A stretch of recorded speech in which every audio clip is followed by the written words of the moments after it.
The black car stopped outside the old school just before sunset. Keanu Reeves looked through the window, but did not open the door. The building was smaller than he remembered. Its red bricks had faded, several windows were cracked, and the old bell tower leaned slightly toward the playground. A cold wind moved through the empty trees, making the branches scrape against the walls like fingernails. His wife, Anna, gently touched his hand. "You can still change your mind," she said. Keanu stared at the front entrance. "No," he whispered. "I have avoided this place long enough." 20 years had passed since he had last stood there. He had received invitations before, anniversary celebrations, charity events, graduation ceremonies, but he had always found a reason not to come. This invitation was different. There had been no school logo, no official signature, and no return address, only one sentence written inside a plain white envelope: "Come back before they destroy classroom 12. Something inside belongs to you." At first, Keanu believed it was a strange joke. But underneath the message was a small drawing of a paper boat. Only 3 people in the world knew what that symbol meant. One of them was Keanu, one was dead, and the third had disappeared many years ago. The school principal, Mrs. Harper, waited near the entrance. She was a thin woman with silver hair and tired eyes. When Keanu stepped from the car, she smiled politely, but her hands were trembling. "Mr. Reeves," she said, "thank you for coming." "Keanu is fine," she looked toward Anna. "And you must be his wife. Welcome." As they entered the building, Keanu felt something tighten inside his chest. The hallway smelled of old wood, dust and floor cleaner. Student photographs covered the walls. Some were bright and new. Others had faded until the faces looked like ghosts. Mrs. Harper explained that the school was facing serious financial problems. One entire wing would be demolished the following week. Classroom 12 was inside that wing. "Who sent the invitation?" Keanu asked. The principal stopped walking. "We hoped you could tell us." Keanu looked at her carefully. "You didn't send it?" "No." Before he could respond, a loud crash came from the second floor. Anna grabbed his arm. Mrs. Harper looked up toward the dark staircase. "The building is supposed to be empty." They climbed slowly. Every step groaned beneath their feet. At the end of the upper hallway stood classroom 12. Its wooden door was covered with scratches, and a thick chain had been wrapped around the handle. Keanu frowned. "Why is it locked like that?" Mrs. Harper swallowed. "Because someone kept entering at night." "Who?" "We never found out." She removed a key from her pocket and unlocked the chain. Inside, the room looked untouched by time. Wooden desks stood in uneven rows. A broken clock showed 3:17. Dust covered the blackboard, except for one clean sentence written in fresh white chalk. He kept his promise. "Did you?" Keanu's face lost its color, Anna noticed. "What promise?" He did not answer. Instead, he walked toward the back corner of the room. As a teenager, he had sat there beside a quiet boy named Daniel Mercer. Daniel had been poor, often hungry, and constantly bullied because he wore the same torn jacket every day. While other students laughed at him, Keanu shared his lunch and helped him with schoolwork. Daniel loved building paper boats. He used to write dreams inside them before folding the paper. One afternoon, the 2 boys had hidden a metal box beneath a loose floorboard. Inside were letters describing the lives they hoped to have one day. They made a promise to return together when they became adults. But Daniel never got the chance. A year later, he died in a house fire. At least that was what Keanu had been told. Keanu knelt beside the floorboard. His fingers found the same small crack in the wood. Anna whispered, "Is this what the message was about?" He lifted the board. The metal box was still there, but it was not covered in dust. Someone had opened it recently. Inside were 2 old letters, a school photograph and a paper boat that looked newly folded. Keanu picked up the boat. 3 words were written across it: "Daniel is alive." The room became completely silent. Mrs. Harper stepped backward. "That is impossible." Keanu unfolded the paper with shaking hands. Inside was an address and a warning. "Do not call the police. Do not tell the reporters. Come before midnight." Anna studied his face. "What are you going to do?" Keanu looked out the classroom window. Beyond the playground, a lone figure stood near the school gates. The person wore a torn brown jacket, the same kind Daniel had worn as a boy. Keanu ran into the hallway and rushed down the stairs. Anna and Mrs. Harper followed, but when they reached the gates, the figure was gone. Only a paper boat remained on the ground. Inside it was a photograph of Keanu and Daniel as teenagers. On the back, someone had written, "You were told he died because the truth was worse." Keanu stared at the address again. Then he looked at Anna. "We're going." Mrs. Harper blocked his path. "You don't understand. That address is connected to something terrible." Keanu's eyes narrowed. "What do you know?" The principal lowered her voice. "That building used to be a children's shelter. It closed after a boy disappeared." "What boy?" Mrs. Harper looked directly at him. "Daniel Mercer." The address led them beyond the city, where streetlights became rare and houses stood far apart. Rain began falling as Keanu drove. Anna held the old photograph in her lap. She had asked him several times what Daniel meant to him, but Keanu struggled to explain. He was the first person who understood what it felt like to be invisible. Keanu finally said, "We were both trying to survive things we couldn't talk about. And the promise?" Keanu kept his eyes on the road. "We promised that if one of us found a better life, he would come back for the other." Anna turned toward him. "You thought he was dead." "I know, but guilt does not always listen to reason." The abandoned shelter appeared shortly before midnight. It was a large grey building surrounded by dead grass and a rusted fence. Several windows had been boarded shut, but a weak yellow light glowed on the top floor. Keanu parked near the gate. Mrs. Harper had insisted on coming with them. During the drive, she had remained silent. Now she looked frightened. "I worked here once," she admitted. Keanu turned sharply. "You said it used to be a shelter. You never said you worked here." "I was 18. Just an assistant." "Then tell me what happened to Daniel." She looked down. The fire did happen, but Daniel was not inside the house. Keanu felt anger rise in his throat. "Then why was I told he died?" "Because the shelter director wanted everyone to stop looking for him." A sound came from inside the building. 3 slow knocks, then silence. Keanu pushed open the gate. Anna caught his sleeve. "We stay together." They entered through a broken side door. The air smelled damp and rotten. Old children's drawings still hung from the walls. Families holding hands, bright suns, smiling houses. But every drawing had one person crossed out with black ink. At the end of the corridor, they found a room filled with cardboard boxes.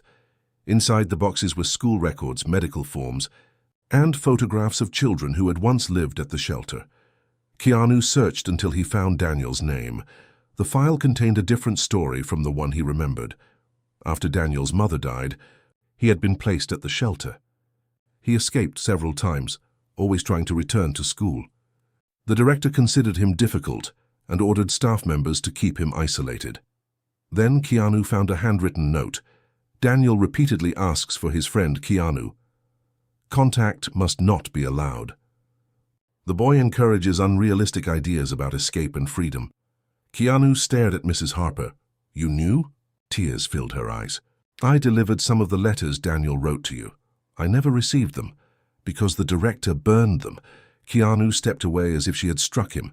Mrs. Harper began crying. "I was young and afraid. I watched terrible things happen and I stayed quiet." Anna spoke gently but firmly. "Why invite him here now?" "I didn't." A floorboard creaked above them. Then a man's voice echoed through the building. "But I did." They turned. An elderly man stood at the top of the staircase. His face was scarred along one side, and he leaned heavily on a wooden cane. Keanu could barely breathe. The man wore a small paper boat necklace. "Daniel." The elderly man smiled sadly. "You took your time." Keanu climbed the stairs slowly, afraid the figure might disappear. When they finally stood face to face, neither man knew what to say. Daniel broke the silence. "I watched your movies." Keanu laughed once, but tears were already falling. "I went to your funeral. There was no body. I was 15, I know." Then Daniel embraced him.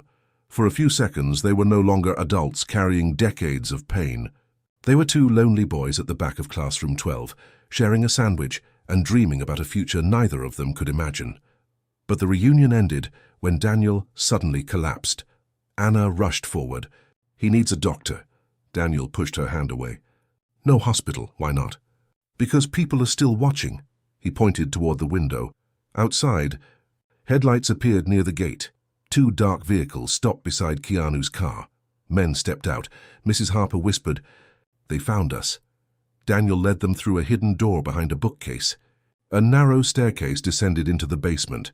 As they moved, he explained the truth. The former shelter director had used charity money for himself. Children who complained were threatened, moved, or erased from official records. Daniel had escaped with documents proving everything. For years, he lived under different names, afraid that anyone who discovered him would also discover the evidence. "Why contact me now?" Keanu asked. "Because I am sick," Daniel said, "and because they are demolishing the school. The final evidence is hidden there." "What evidence?" Daniel stopped at the bottom of the stairs. A recording made by the director himself. Footsteps entered the building above them. Daniel handed Keanu a small brass key. The recording is inside the wall behind the blackboard in classroom. 12. A heavy bang shook the basement. Keanu looked at Daniel. "Come with us." Daniel smiled. "You kept me alive when we were boys. Now let me keep you safe." Before Keanu could stop him, Daniel closed the hidden door between them. A lock clicked. Keanu pounded against it. "Daniel!" From the other side came Daniel's calm voice. "Go back to the school." Then the lights went out. A moment later, they heard shouting, and one terrible crash. Keanu, Anna, and Mrs. Harper escaped through an old drainage tunnel behind the shelter. By the time they reached the road, flames were rising from the upper windows. Keanu tried to run back, but Anna stood in front of him. "You cannot help Daniel by dying in there. He saved us again. Then honor what he asked you to do." Fire engines could be heard in the distance. Someone had called them, but Keanu did not know who. He looked at the brass key in his hand. The school, the recording, the truth. They drove back through the storm. When they arrived, the front doors were already open. Someone had reached the school before them. Mud covered the hallway floor, forming a trail toward classroom 12. Mrs. Harper whispered, "We are not alone." Inside the classroom, the blackboard had been pulled away from the wall. A rectangular hole had been cut through the plaster. The hiding place was empty. Keanu's heart sank. "We're too late." Then Anna noticed something. Beneath the teacher's desk, a young girl was hiding there. She could not have been more than 12. Her clothes were wet, and she held a small tape recorder tightly against her chest. Keanu knelt several feet away so he would not frighten her. "What is your name?" "Lily. Did Daniel send you?" She nodded. "He said you would come." Anna wrapped her coat around the girl. Lily explained that Daniel had looked after her since her father went to prison. He had helped with homework, cooked meals, and taught her to make paper boats whenever she felt afraid. "He told me he didn't have a family," Lily said. "But he said you were the closest thing he ever had to a brother." Keanu looked away, overcome with emotion. "Where is he now?" Lily's eyes filled with tears. "He said he had one last thing to fix." Suddenly, a man stepped into the doorway. He wore an expensive dark coat and held an iron. Mrs. Harper gasped. "Mr. Vale, Keanu." Recognized the name from Daniel's records. He was the son of the shelter director. Vale smiled coldly. "My father built a respected organization.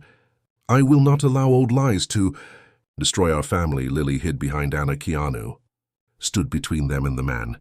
"They weren't lies. You have no idea what happened. No children were hurt." Vale raised the iron bar. "Give me the recording." Keanu did not move. Then Mrs. Harper stepped forward. "For 40 years I was afraid of your family," she said. "I am not afraid anymore." Vale turned toward her. That single moment gave Anna enough time to pull the fire alarm. A deafening bell exploded through the school. Sprinklers poured water from the ceiling. Vale became confused, and Keanu grabbed his arm. The iron bar fell to the floor. Mrs. Harper rushed into the hallway, shouting for help. Police officers entered moments later. Lily had secretly called emergency services before they arrived. But when they played the tape, there was only silence. Vale began laughing. "You risked everything for an empty recording." Keanu examined the device. The cassette inside was blank. Then Lily pulled a paper boat from her pocket. "Daniel said you would understand." Keanu unfolded it. Inside was one sentence. The truth was never on the tape. It was in the promise. He suddenly remembered the letters inside the metal box. They ran to the loose floorboard and opened it again. Underneath Keanu's teenage letter was another envelope sealed in plastic. It contained the original financial records, photographs, witness statements, and Daniel's handwritten account of everything that had happened at the shelter. See, tape had only been a distraction. Daniel had known someone would follow them. He had guided Vale directly into the school while police were arriving. For the first time in decades, the evidence was safe, but Keanu still had one question. Where is Daniel? At sunrise, a firefighter called from the shelter. They had searched the entire building. No body had been found. Near the drainage tunnel, however, they discovered a walking cane and a trail of footprints leading toward the river. Daniel had escaped. Weeks later, the shelter investigation became public. Former residents came forward to tell their stories. Mrs. Harper testified about what she had witnessed. Vale and several others were arrested for destroying evidence and continuing the financial crimes begun years earlier. Keanu quietly paid the school's debts, but he refused to let officials name a building after him. Instead, Classroom 12 became the Daniel Mercer Center, a safe place for struggling students. Lily was given a stable home with a caring family, and Keanu and Anna continued visiting her. Months passed without any sign of Daniel. Then, on the first day of the new school year, Keanu received a package with no return address. Inside was an old photograph of two boys sitting in Classroom 12. Beside it was a new photograph. Daniel stood near a quiet beach, smiling beneath the morning sun. He looked thinner but peaceful. On the back he had written, "You did come back for me. You just didn't know I was waiting." Keanu sat silently for a long time. Anna placed her head on his shoulder. "Will you look for him?" Keanu smiled through his tears. "No. Why?" "Because he isn't hiding anymore. He is finally free." That afternoon, Keanu visited Classroom 12 alone.